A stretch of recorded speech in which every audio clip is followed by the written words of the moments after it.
الحمدللہ رب العالمین، الصلاۃ والسلام علیکہ سید الانبیاء خاتم المرسلین، اما بعد۔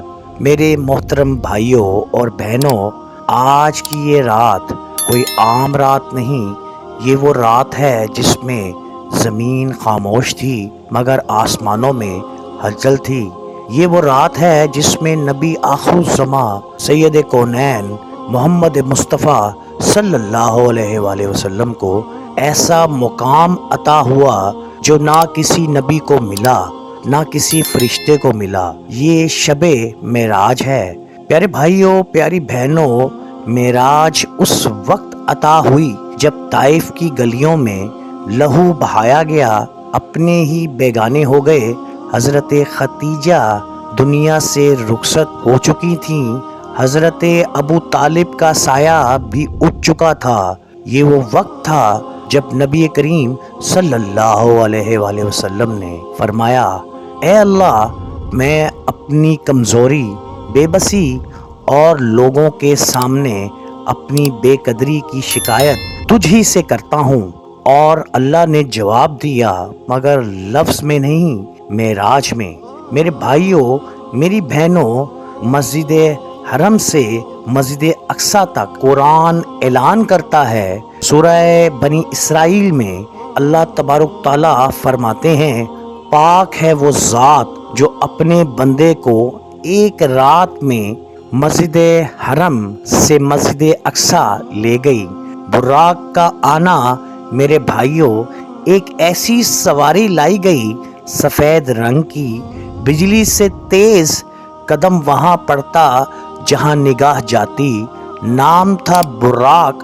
نبی کریم صلی اللہ علیہ وآلہ وسلم سوار ہوئے، جبرائیل ساتھ تھے، اور کائنات نے دیکھا انسان آسمان کی طرف بڑھ رہا ہے۔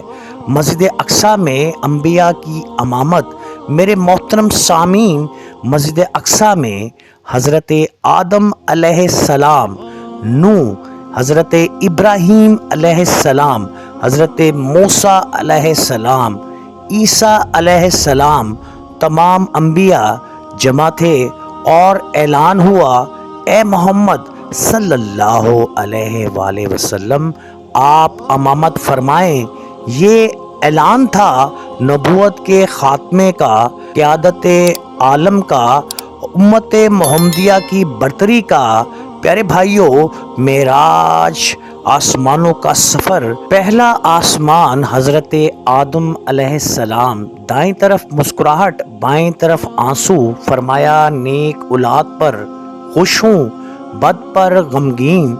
دوسرا آسمان یحییٰ عیسیٰ، تیسرا آسمان یوسف حسن کا پیکر، چوتھا آسمان ادریس علیہ السلام، پانچواں آسمان ہارون علیہ السلام، چھٹا آسمان حضرت موسیٰ علیہ السلام روئے امت کی محبت میں، ساتواں آسمان ابراہیم علیہ السلام بیت المعمور کے سائے میں بیٹھے ہوئے۔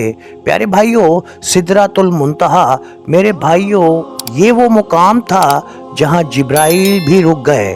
فرمایا، اگر ایک قدم اور بڑھوں تو جل جاؤں گا، لیکن نبی کریم صلی اللہ علیہ وآلہ وسلم کو آگے بلایا گیا۔ اللہ سے ملاقات ہوئی، نہ لفظ، نہ آواز، نہ مثال، بس قرب۔ یہاں 50 نمازیں فرض ہوئیں، موسیٰ کے مشورے سے 5 ہوئیں، مگر اجر 50 کے برابر ملے گا۔ میرے بھائیوں، میری بہنوں، یہ نماز تحفہ ہے، بوجھ نہیں۔ جنت جہنم کے مناظر بھی دکھائے گئے۔